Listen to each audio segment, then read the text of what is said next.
Translation purport by His Divine Grace A.C. Bhaktivedanta Swami Prabhupada. O King, one should perform his occupational duties according to these instructions, as well as others' instructions given in the Vedic literature, just to remain a devotee of Lord Krishna.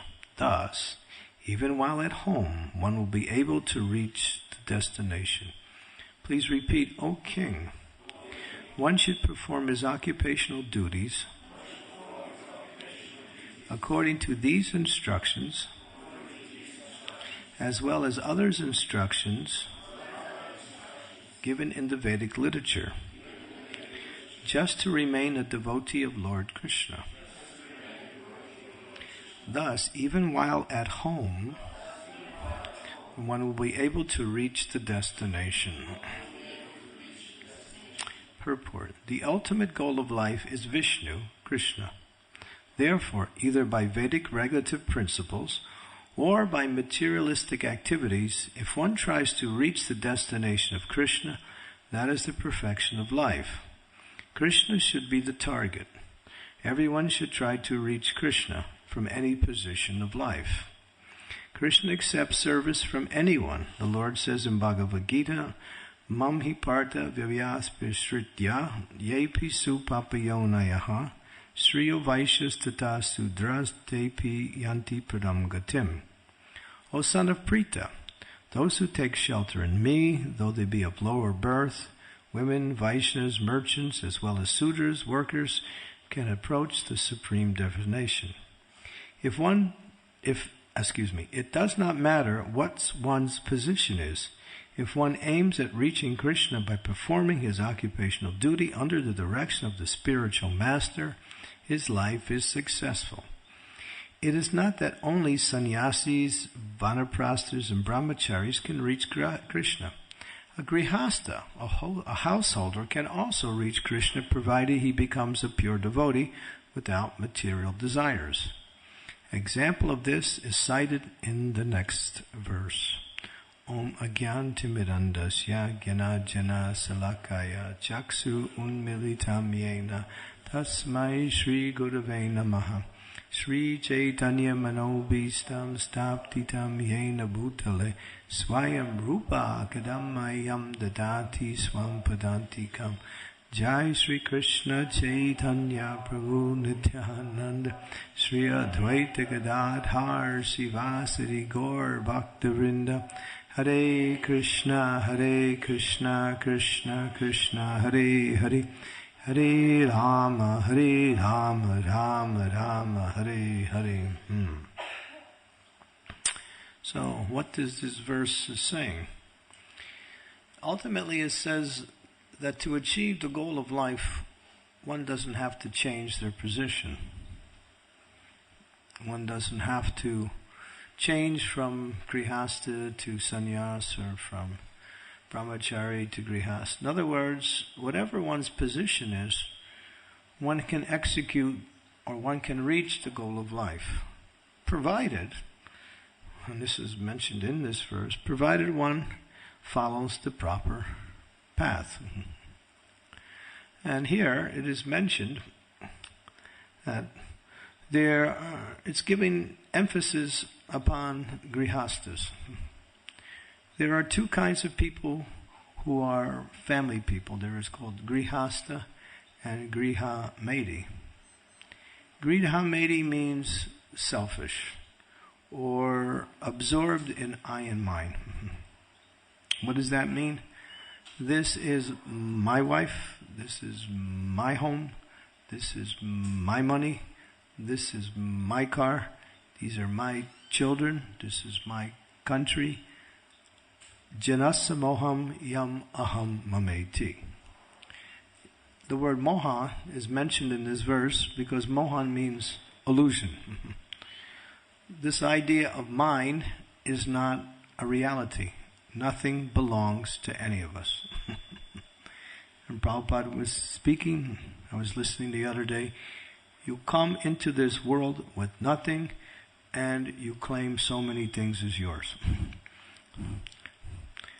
Right? And then based on this claim, somebody else has the same idea So there's conflict. And everyone is in conflict with others over things that they have been given or have come upon simply by taking birth. And this is called, what we say, hard struggle for existence, absorbed in the illusion of thinking that something belongs to me. And Prabhupada finishes by saying, when you leave with nothing. So you come in and you claim so many things. What is that claim? Based on the body. And what is the body? Simply something that is a product of the material energy that's been given to us because of our desire to enjoy material life. So the whole basic principle of material life, basic misconception of material life, starts with the idea that I am this body. And therefore, anything in relationship to this body is mine. Or what we say, I.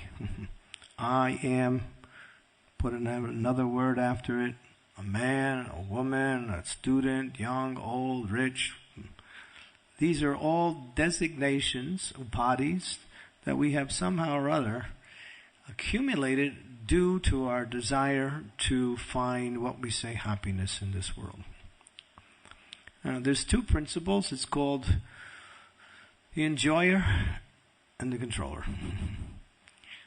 So how many of you here, I'll ask you a question, how many of you ever felt that you were the enjoyer and the controller? Good. You're normal for being in the material world. The idea is that is what everyone's consciousness is, that in order to enjoy, what do we have to do? We have to control. Because if we don't control, how can we enjoy? Right? If you just let things happen, then where's the question of, bringing enjoyment to you?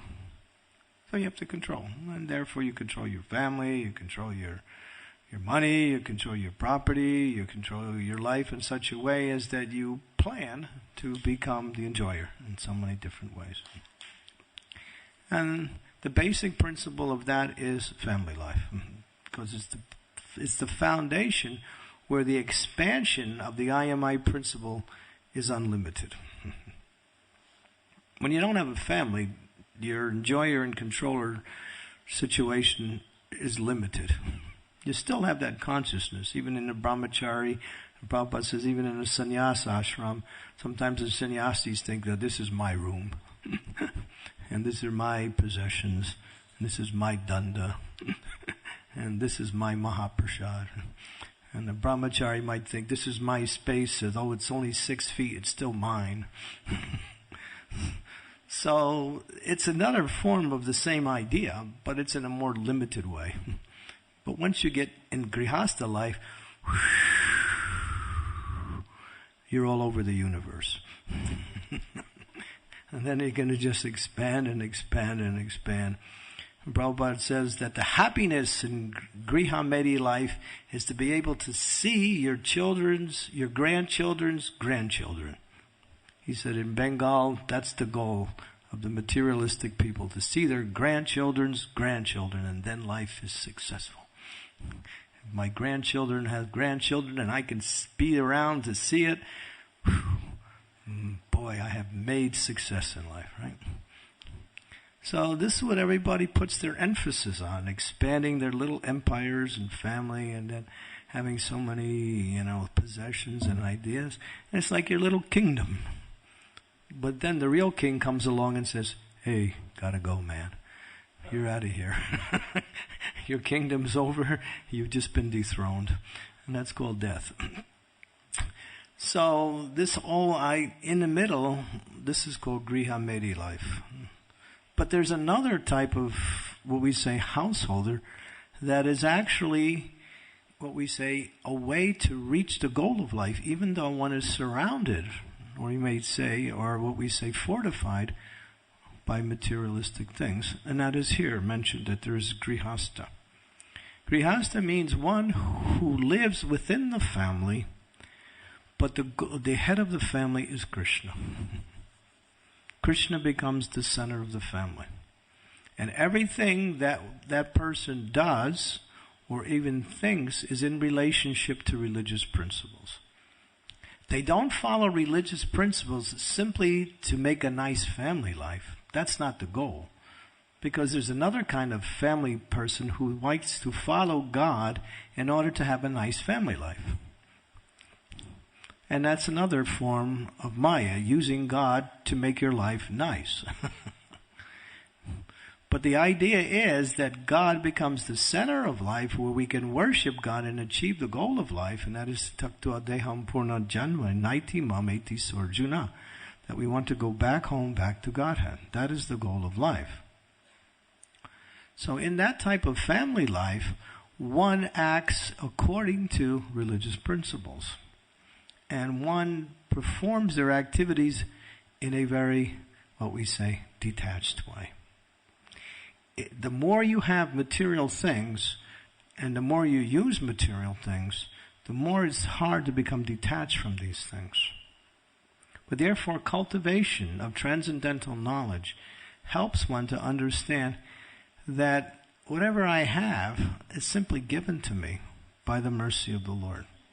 And to use it in the service of the Lord is the success of that object, whatever it is. Whether it's my children, my money, anything. Because everything ultimately belongs to Krishna. Krishna says in the Srimad Bhagavatam. In Srimad Bhagavatam is not too much words spoken by Krishna. It's mostly spoken about Krishna. But in the 9th chapter of the 2nd canto, Krishna says, before the creation, I existed. During the manifestation, I exist, and after everything is annihilated, I remain. So ultimately, everything is God. Either God or God's energy. We are also within that category of energy of God. We are His jiva. So ultimately, to use material life to further material life means to become more and more entangled in a hard struggle for existence. And ultimately, to suffer. Even if you're materially successful, still, the more you're materially successful, the more painful it is when you lose it. If you don't have much, if you have $100 and you lose it, it's not so bad. But if you have $1 million and you lose it, that's a big problem. So the more you have materially, then it's more a crush on your life when you lose it. And definitely you will lose it, because that's the nature of everything in this world. It's temporary. So the idea is not to have too much or too little. That's not so much the point. The point is, whatever you have, use it in the service of the Lord. That's all. And using it in the service of the Lord means first seeing it as belonging to the Lord. And in the Christian scriptures they say, the Baptists say, the Lord giveth and the Lord taketh away. Blessed be the Lord. Right? Tate dukampa shushimikshamana bhujaneva kripa vikpakam ridha vahabir vidadana maste jiveti yo mukti padesha dayabak. Oh, very important verse from the 10th canto. Spoken by Lord Brahma in his prayers to Lord Krishna. He says that ultimately, that even in my life, if I'm struggling and I'm suffering, this is your mercy. This is your mercy. And because of this, if I accept this as your mercy, then ultimately I'll get your supreme mercy, and that is your association back home, back to Godhead. So whatever Krishna does is good. So therefore, we're not worried about what I have or what I don't have. We're worried about what I can do with what I have now. That's all. Let me use it in Krishna's service. And that's the perfection of life. Here. So even a grihastha who has family and children and possessions and occupation, here it's saying one can also reach the same destination as those who maybe who are in the renounced order. Because the cultivation of renunciation is based on the idea that ultimately I am simply Krishna's servant, that's all. That's real renunciation. Even if you are in the renounced order and you think, I'm the enjoyer, you're not in the renounced order, you're in the renounced, you have renounced Krishna consciousness, or you have renounced reality. So ultimately here the principle is that grihetako banetaka sabdahari bolidaka. It doesn't matter what ashram you're in. You can achieve the perfection of life simply by executing your duties with detachment. But it's very difficult because we do get attached to material things. But material things cannot give us happiness. Material things are opportunities to use in Krishna consciousness. We have the example of Pundarik Vidyanidhi in the Leela of Sri Chaitanya Mahaprabhu. He was King Vrishabhanu come again in that Leela. And he was still in the mood of a king. And Lord Chaitanya's Leelas were very renounced. All of Lord Chaitanya's devotees were supremely renounced. Even his grihastas were very simply living. But Pundarik Vidyanidhi was different. He had so much.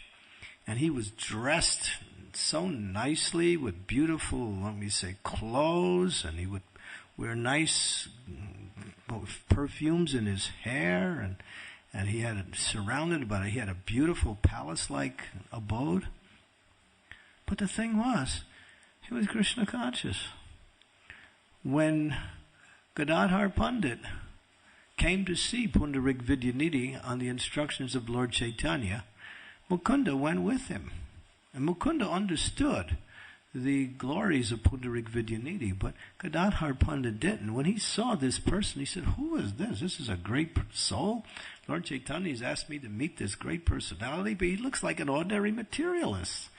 He's got all these, he's just like, and Pundarik Vidyanidhi used to take a mirror and look at himself and smile. And he would chew betel nut. And so when he smiled, it was red. And he would, and Gadadhar is like as simple as you could possibly get. That's Radharani come again. Gadadhar Pandit is Radharani with an element of Lalita Saki in there. That is Gadadhar Pandit. And he's so simple. He's as simple as you could get. His simplicity is so difficult to understand that he wouldn't even say a word to cause anybody any difficulty, even if it wasn't to give them an instruction. He was so humble. He was humble. That was Gadadhar Pandit. But when he saw Pundarik Vidyanidhi, he's thinking, what is this? This is a great personality. Mukunda understood his mind. And Mukunda started to chant one verse spoken by Maitreya Muni to Vidura, Aho Bhakiyam Stanakala Kuktam, glorifying Lord Krishna's mercy upon Putana witch, and how Putana came to kill him. And she offered her breast milk that was smeared with poison and gave it to the little baby, and Krishna was less than 1 year old. And Krishna didn't see that this horrible witch was coming. He saw it. This is my mother. She's acting as my mother. But he killed her just to destroy her Putana mentality. But he gave her liberation, almost on the same level as Mother Yasoda. And when Mukunda chanted this verse, and Pundarik Vidyanidhi heard what was the mercy of Lord Krishna, he just went into ecstasy. So much ecstasy, he just started to throw all the stuff in his room around. He went mad. He was throwing his mirrors and his clothes, and he was ripping them off.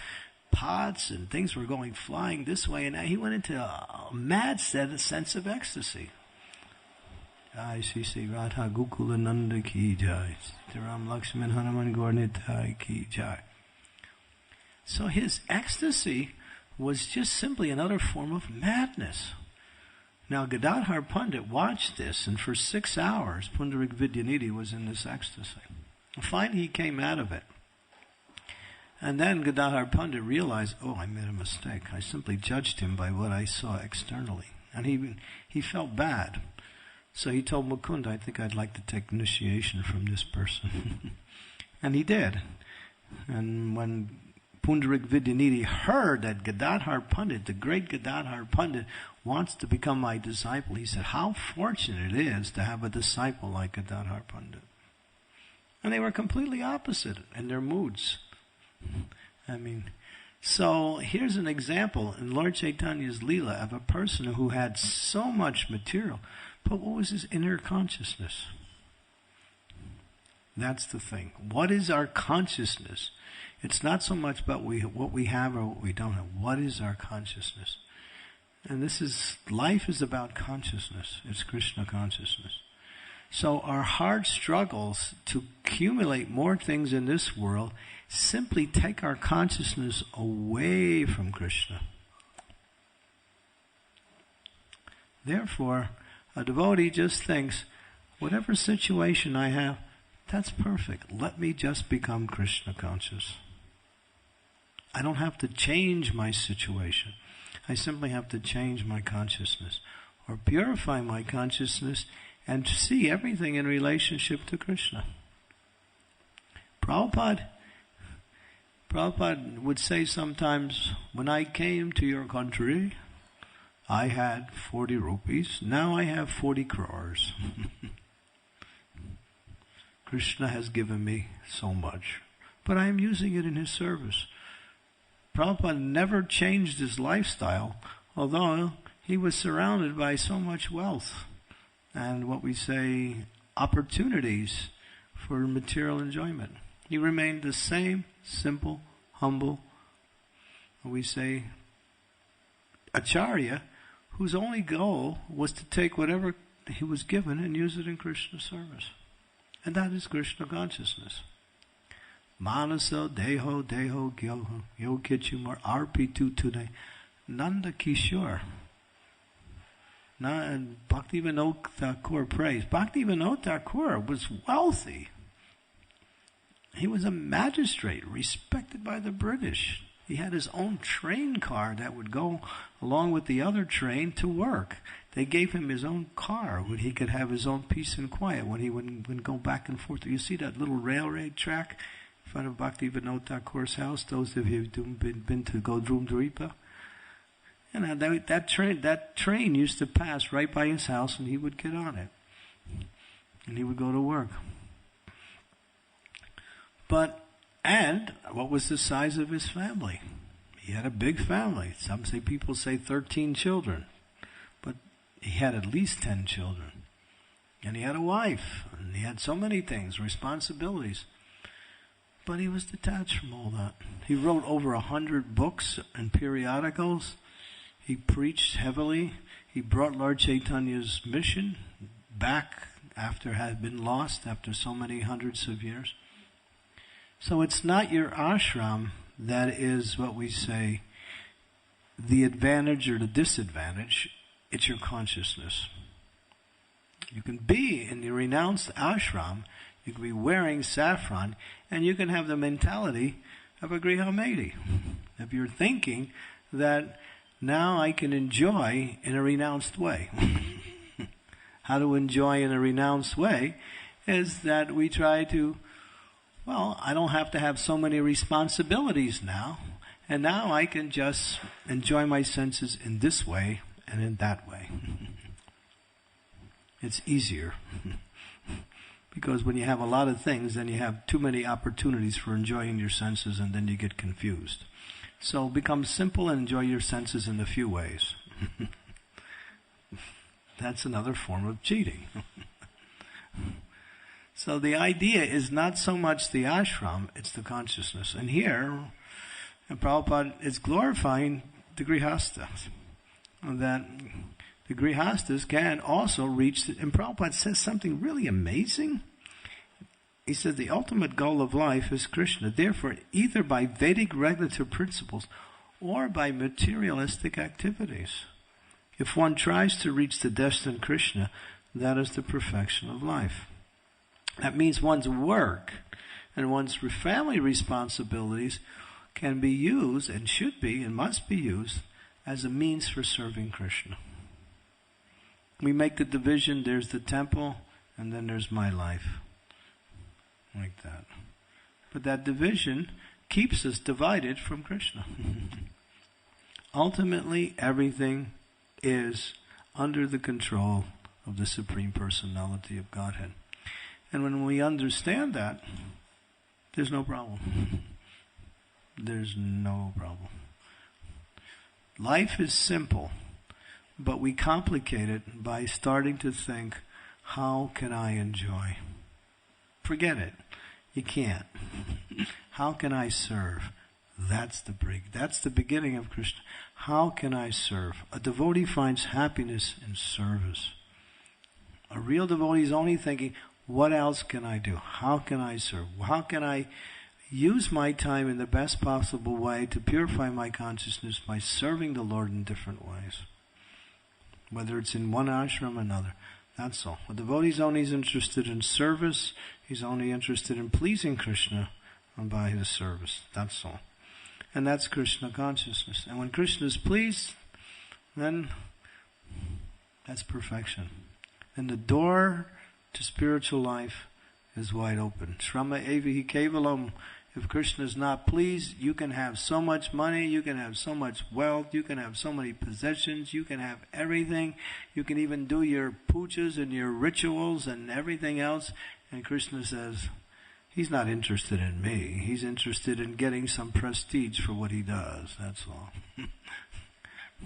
Right? We find that people sometimes, they make a show of religion just to impress others, or to impress themselves and make themselves think that actually they are very religious. But Krishna is not interested in that. He turns the channel. You're not on the page anymore. So, therefore, it's not hard to please Krishna by humble devotional service in whatever situation you're in. And Lord Chaitanya proved that. He had devotees who were like Kolavech or Sridhar. He had nothing, zero. But still, he pleased the Lord by his humble submission and pure desire to serve Lord Chaitanya in a very simple way by providing some cups, and banana leaves, and plates, so Lord Chaitanya's devotees could have prasadam. That's all. And Pundaravigridiniti was like a magistrate. He was in a kingly mood. And still he pleased Lord Chaitanya. So it's not what you have, it's how you use whatever you have in Krishna's service. That's all. And actually, in one sense, we can also say, if you have too much, that's a problem. And if you have too little, that's a problem. But don't worry about it. Even if you have too much, use it. And if you have too little, somehow, just use that. So, whether it's intelligence, or time, or bodily strength, whatever it is, belongs to Krishna. Everything belongs to Krishna. So this is a wonderful verse. It says that in Sukadeva Goswami is talking to King Yudhisthira. King Yudhisthira is the king of the world. But he's a devotee. He's detached, right? When he followed the instructions of Lord Krishna in everything he did, and therefore he was the perfect king. Okay, any questions?